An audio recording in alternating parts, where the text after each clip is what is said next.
नमस्कार। हमारी आंखें जिनसे हम ये पूरी दुनिया देखते हैं कितनी कीमती है ना। और आयुर्वेद ने मतलब हमारे प्राचीन चिकित्सा विज्ञान ने इनकी देखभाल के लिए बहुत ही गहरे और कह सकते हैं विस्तृत तरीके बताए हैं। जी हाँ, बिल्कुल। आज हम इसी प्राचीन ज्ञान की परतों को जरा खोल कर देखेंगे। बिल्कुल। आज हम श्रीमद् वाग्भट रचित अष्टांग हृदयम के सूत्र स्थान के 23वें अध्याय अश्चोतनांजन विधि पर गहराई से बात करेंगे। अच्छा। ये ज्ञान आत्रेय आदि महर्षियों की परंपरा से हमें मिला है। देखिए, अध्याय के शुरू में ही कहा गया है, अर्थात अश्चोतनांजन विधिम अध्यायम व्याख्यास्याम इति हस्माहुर आत्रेय आदयो महर्षियों। जी। हमारा आज का लक्ष्य है आंखों के दो मुख्य उपचारों को समझना, अश्चोतन और अंजन। ये क्या है, कब करने चाहिए, कैसे करने चाहिए और क्या सावधानियां रखनी चाहिए। तो चलिए शुरू करते हैं अश्चोतन से। ये नाम सुनने में थोड़ा सा तकनीकी लगता है, पर क्या ये वही है जिसे हम आजकल आई ड्रॉप्स या आई वॉश कह देते हैं? हाँ, कुछ हद तक वैसा समझ सकते हैं, लेकिन असल में ये उससे कहीं ज्यादा व्यवस्थित और सूक्ष्म प्रक्रिया है। अष्टांग हृदयम कहता है कि ये लगभग सभी नेत्र रोगों में सबसे पहले करने वाला उपचार है। पहला श्लोक देखिए, इसकी भूमिका साफ करता है। सर्वेशाम अक्षि रोगाणाम आदा वाश्चोतनम हितम रुक्तोद कंडु घर्षाश्रुदाहरागनिवरणम वन। अच्छा। मतलब ये आंखों के दर्द, चुभन, खुजली, रगड़, आंसू आना, जलन और लाली, इन सब को शांत करने के लिए शुरुआती तौर पर बहुत फायदेमंद है। अच्छा, यानी ये लक्षणों को तुरंत राहत देने के लिए एक तरह से पहला कदम है। पर क्या इसमें जो दवा इस्तेमाल होती है वो सबके लिए एक जैसी होती है या इसमें भी कोई बारीकी है? हाँ, यही आयुर्वेद का वो व्यक्तिगत नजरिया सामने आता है। दवा का जो तापमान है वो रोगी के दोष के हिसाब से तय होता है। श्लोक 2 का पहला भाग कहता है, उष्णम बाते कफे कोष्णम तत्शीतम रक्तपित्तयो। हम्म। यानी वात की प्रधानता वाले रोगों में गर्म दवा, कफ वाले रोगों में कोष्ण मतलब गुनगुनी, और रक्त या पित्त की अधिकता वाले रोगों में ठंडी शीतल दवा का प्रयोग करना चाहिए। अरे वाह। तो यह दिखाता है कि उपचार सिर्फ रोग का नहीं, रोगी की प्रकृति का भी ध्यान रखता है। ये तो बहुत ही दिलचस्प बात है। मतलब सिर्फ दवा ही नहीं, उसका तापमान भी इतना मायने रखता है। और इसे करने का तरीका, क्या वो भी इतना ही खास है? बिल्कुल, प्रक्रिया बहुत सावधानी से करने के लिए बताई गई है। पहले तो रोगी को हवा रहित जगह पर मतलब निवातस्थस्य बिठाया जाता है। अच्छा। फिर जैसा श्लोक 2, 3 और 4 में विस्तार से बताया है, चिकित्सक अपने बाएं हाथ से धीरे से आंख खोलते हैं।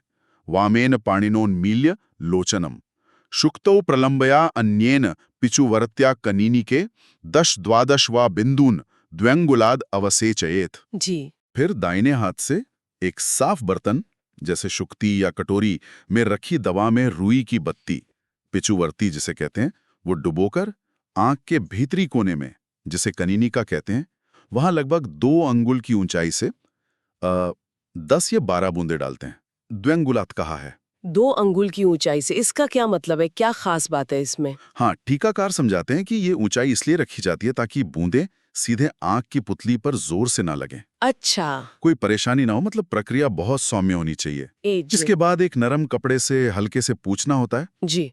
और अगर वात या कफ दोष की प्रधानता है तो फिर एक दूसरे कपड़े को गुनगुने पानी में भिगोकर उससे आंख की हल्की सिकाई मतलब स्वेदना मृदु वो भी की जाती है। ततः प्रमिर्ज्य मृदुना चैलेन कफवातयो अन्य नकोष्ण पानीय प्लुते स्वेदेत मृदु। वाकई कितनी मतलब सटीकता और कितनी कोमलता से ये किया जाता होगा। ये सोचने पर मजबूर करता है कि भाई अगर इन नियमों का पालन ना किया जाए या गलत तापमान या मात्रा का प्रयोग हो जाए तो फिर क्या हो सकता है? हाँ, ग्रंथ इस बारे में बिल्कुल साफ चेतावनी देता है। श्लोक 5 और 6 बताते हैं कि लापरवाही खतरनाक हो सकती है।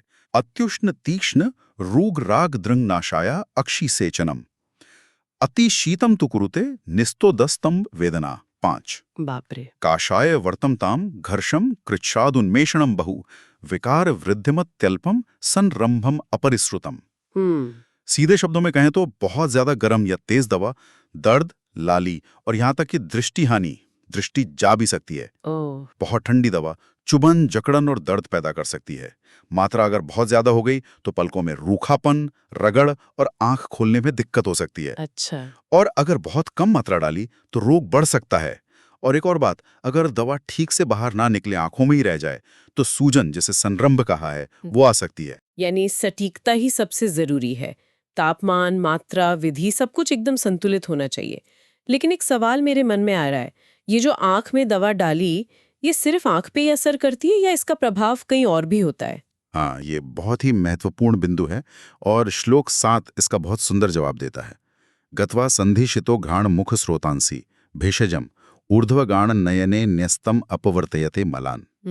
ये कहता है कि आंख में डाली गई जो औषधि है भेषजम, वो आंख की संधियों, शिराओं, नाक यानी घ्राण और मुख के स्रोतों मतलब चैनल्स में पहुंचकर अच्छा। सिर और गर्दन के जो ऊपरी हिस्से हैं ऊर्ध्वगान, वहां जमा हुए मलों को मलान बाहर निकालती है, अपवर्तयते। अरे वाह, तो ये सिर्फ एक लोकल उपचार नहीं है, बल्कि इसका असर शरीर के ऊपरी भागों पर भी होता है। ये तो अद्भुत है। मतलब एक छोटी सी दिखने वाली प्रक्रिया का इतना गहरा असर।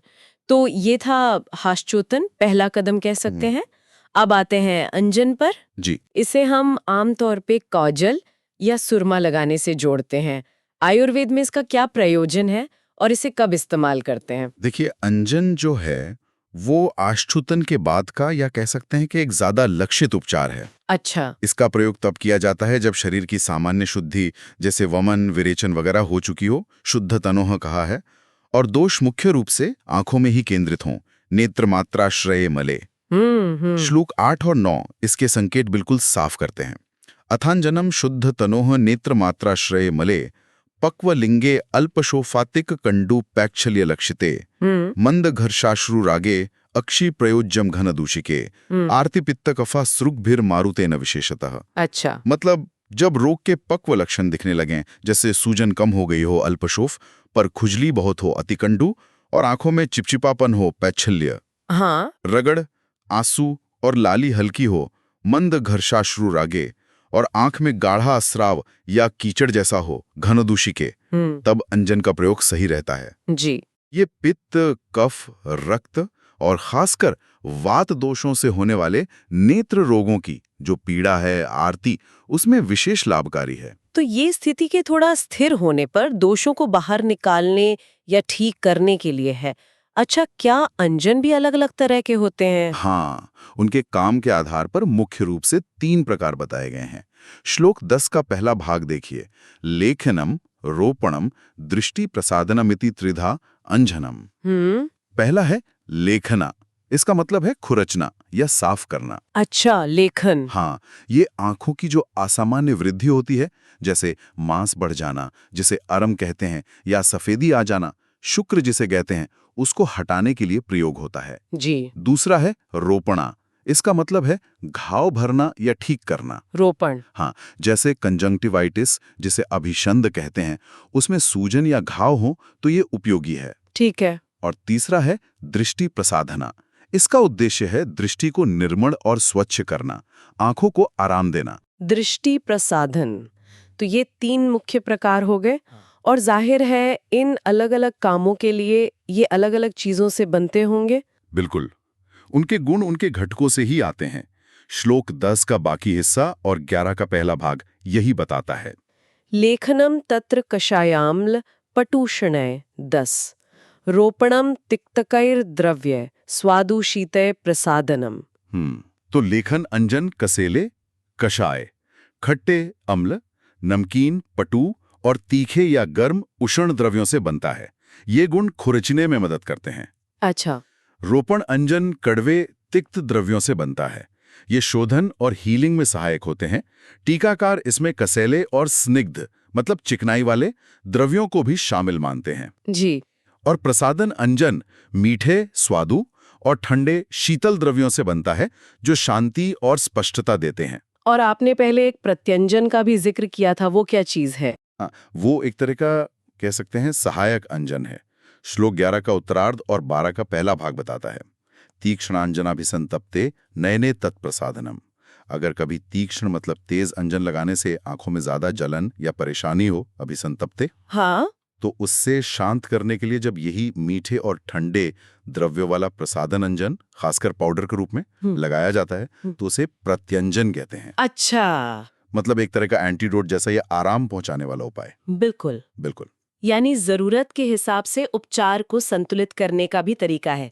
अब इसे लगाने के तरीके पर आते हैं। क्या इसके लिए कोई खास उपकरण, कोई सलाई वगैरह होती है? हाँ बिल्कुल, इसके लिए शलाका का प्रयोग होता है। और आदर्श शलाका कैसी होनी चाहिए, ये श्लोक 12 का उत्तरार्ध और श्लोक 13 बताते हैं।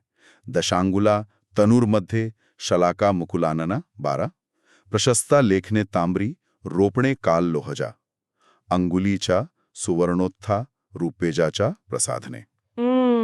आदर्श शलाका दसंगुल लंबी दशांगुला, बीच में पतली तनुर्मध्ये और दोनों सिरे कली जैसे मुकुलानना होनी चाहिए।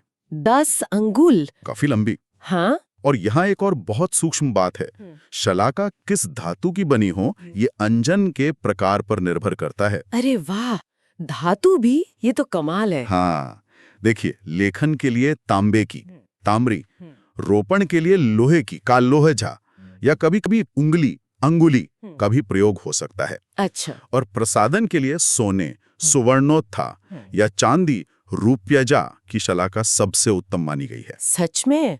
सिर्फ दवा ही नहीं, उसे लगाने वाली शलाई का धातु भी उपचार का हिस्सा है। ये वाकई एक समग्र दृष्टिकोण है। क्या अंजन के रूप भी अलग होते हैं, जैसे पाउडर, पेस्ट या गोली? हाँ, दोष की अवस्था और अंजन की तीव्रता के अनुसार 3 मुख्य रूप, जिन्हें कल्पना कहते हैं, वो बताए गए हैं। श्लोक 14 कहता है, पिंडो रसक्रिया चूर्ण स्त्रिधैवांजन कल्पना गुरो मध्य लघु दोषे तान क्रमेण प्रयोजयत। 14। अच्छा। पहला है पिंडा, ये गोली या वटी जैसा होता है। ये तब प्रयोग होता है जब दोष बहुत बड़ा हुआ, मतलब गुरु हो। ठीक है। दूसरा है रसक्रिया, ये गाढ़ा लेप या अवलेह जैसा होता है। ये मध्यम दोष की अवस्था में उपयोगी है। हाँ। और तीसरा है चूर्ण, यानी पाउडर के रूप में। हाँ। ये हल्के लघु दोष की अवस्था में प्रयोग होता है। और जाहिर है इनकी मात्रा भी तय होगी। बिल्कुल, मात्रा भी बहुत ध्यान से निर्धारित की गई है। और ये इस पर भी निर्भर करती है कि अंजन तीक्ष्ण है या मृदु, मतलब तेज है या सौम्य। श्लोक 15 और 16 का पहला भाग देखिए। हरेणु मात्रा पिंडस्य वेळ मात्रा रसक्रिया तीक्ष्णस्य द्विगुणम तस्य मृदुनः चूर्णतस्य च 15 द्वे शलाके तु तीक्ष्णस्य तिसरस्तदितरस्य च। अच्छा, हरेणु, वेल, ये क्या है? हाँ, हरेणु एक तरह का छोटा मटर या बीज समझ लीजिए, और वेल विडंग फल को कहते हैं। तो मात्रा इस तरह है, तीक्ष्ण पिंडा की मात्रा 1 हरेणु जितनी, मृदु पिंडा की इससे दोगुनी। दोगुनी? हाँ, तीक्ष्ण रस क्रिया की मात्रा 1 वेल, मृदु रस क्रिया की इससे दोगुनी। ठीक है।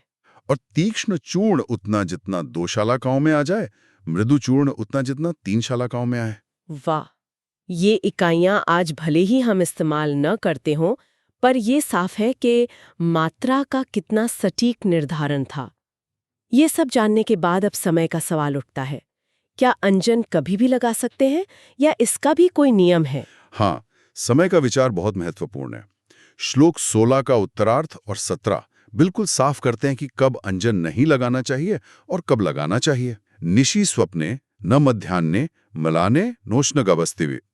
16 अक्षिरोगाय दोषाः स्युर् वर्धितोत्पीडितद्गुताः प्रातः सायं च तच्छान्ते व्याभ्रेर केतो अंजायत सदा। यानी रात में निशि, सोते समय स्वप्ने, दोपहर में मध्यान्हे, या जब आंखें धूप या गर्मी से थकी हुई हों, मलाने नोष्ण गवस्ति भी, इन समयों में अंजन नहीं लगाना चाहिए। क्यों? क्या कारण है? कारण ये बताया है कि इन समयों पर दोष बढ़ सकते हैं या अपनी जगह से हट सकते हैं या गर्मी से पिघल सकते हैं, जिससे रोग बढ़ सकता है। अच्छा। सबसे अच्छा समय है सुबह, प्रातः और शाम, सायं, जब मौसम साफ हो, व्याभर के मतलब बादल ना हो और तापमान भी संतुलित हो। लेकिन मैंने सुना है कि तीक्ष्ण अंजन जो तेज वाला होता है, उसे दिन में लगाने को लेकर कुछ अलग विचार भी थे शायद। हाँ, ये एक बहुत रोचक चर्चा है जिसका जिक्र ग्रंथ में मिलता है। श्लोक 18 कहता है, वदन्ति अन्येतु न देवा प्रयोज्यम तीक्ष्ण मंजनम विरेक दुर्बलम चक्षु आदित्यम प्राप्य सीदति। 18। कुछ दूसरे आचार्य मानते थे कि तीक्ष्ण अंजन दिन में नहीं लगाना चाहिए। क्यों? क्योंकि उनका मानना था कि इसके शोधन प्रभाव से आंखें थोड़ी कमजोर हो जाती हैं। विरेक दुर्बलम और फिर सूर्य के प्रकाश में आदित्यम। उन्हें कष्ट होता है, सीदति। तो क्या वे रात में लगाने की सलाह देते थे? हाँ, उनका तर्क श्लोक 19 में दिया गया है। वे मानते थे कि आंख का स्वभाव अग्नि प्रधान है, आग्नेयी, पर उसे शीतलता पसंद है, शीत सात्म्य। तो रात में नींद, स्वप्नेन, और रात की जो ठंडक है, सौम्यत्वेन, उससे तीक्ष्ण अंजन से उत्तेजित हुई आंख को आराम मिलता है और वो फिर से स्थिर हो जाती है। स्वप्निन रत्रौ कालस्य सौम्यत्वेन च तर्पिता शीतास्म्याद दृगाग्नेयी स्थिरताम लभते पुनः। 19। लेकिन क्या वाग्भट, जिनके ग्रंथ की हम बात कर रहे हैं, वो इस मत से पूरी तरह सहमत थे? देखिए, वाग्भट का नजरिया थोड़ा ज्यादा व्यवहारिक लगता है। वो दिन में तीक्ष्ण अंजन को पूरी तरह से मना नहीं करते। श्लोक 20 कहता है, अत्युद्रिक्ते बला सेतु लेखनीये तथा गदे काम महीनपि नात्युष्णे तीक्ष्णम अक्ष्णी प्रयोजयेत। 20।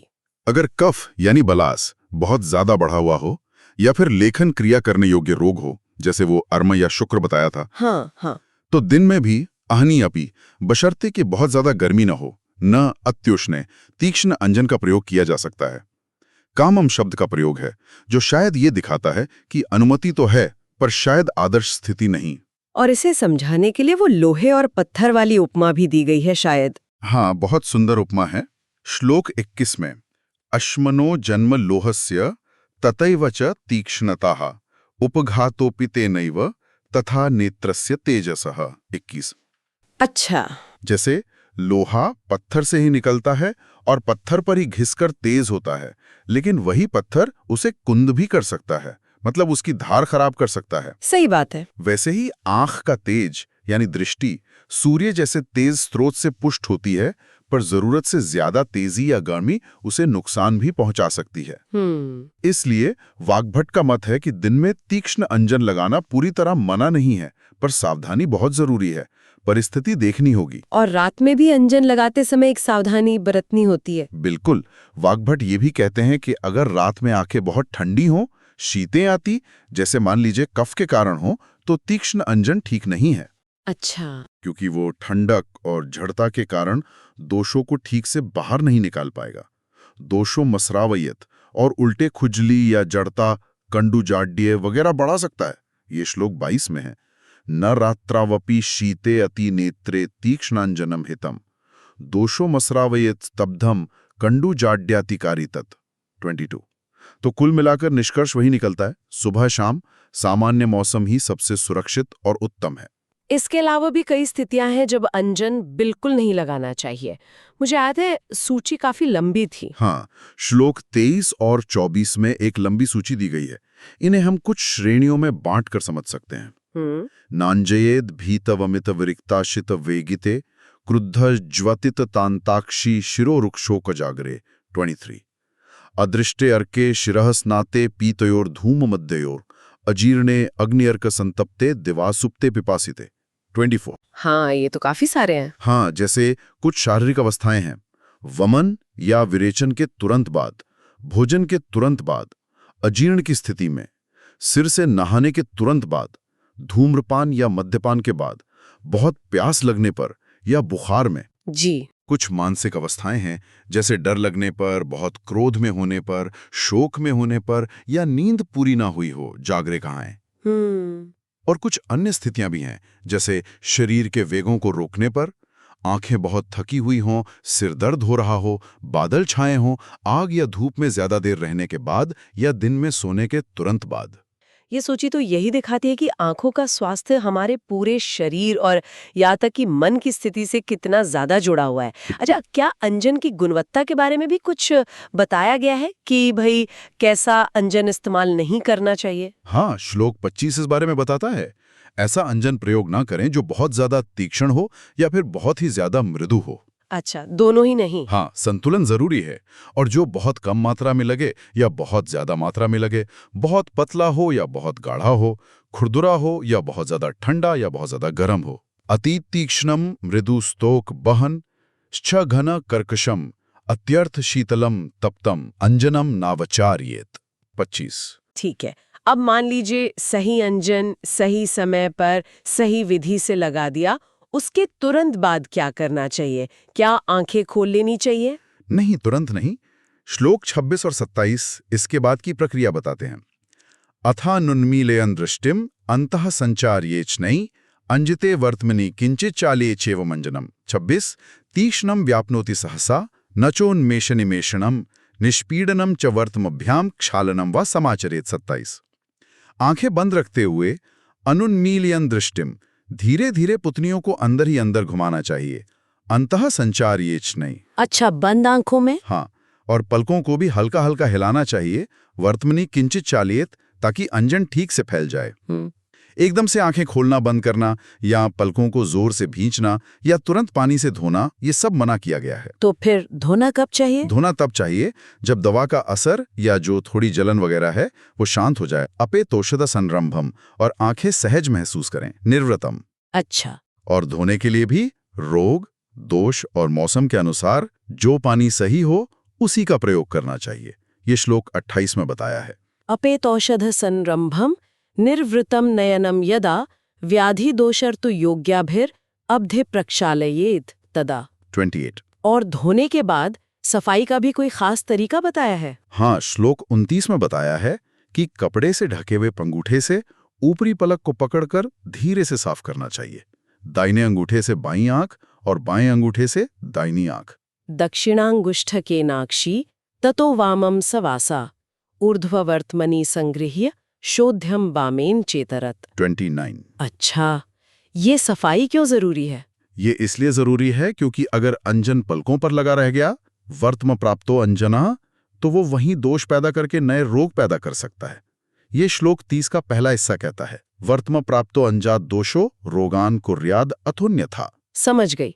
और अगर अंजन लगाने के बाद भी ऐसा लगे कि असर ठीक से नहीं हुआ, जैसे खुजली या भारीपन रह गया हो आंखों में, तो श्लोक 30 का जो बाकी हिस्सा है वो कहता है कि ऐसी स्थिति में दोबारा तीक्ष्ण अंजन या फिर औषधीय धूमम का प्रयोग करना चाहिए ताकि दोष पूरी तरह से निकल जाएं।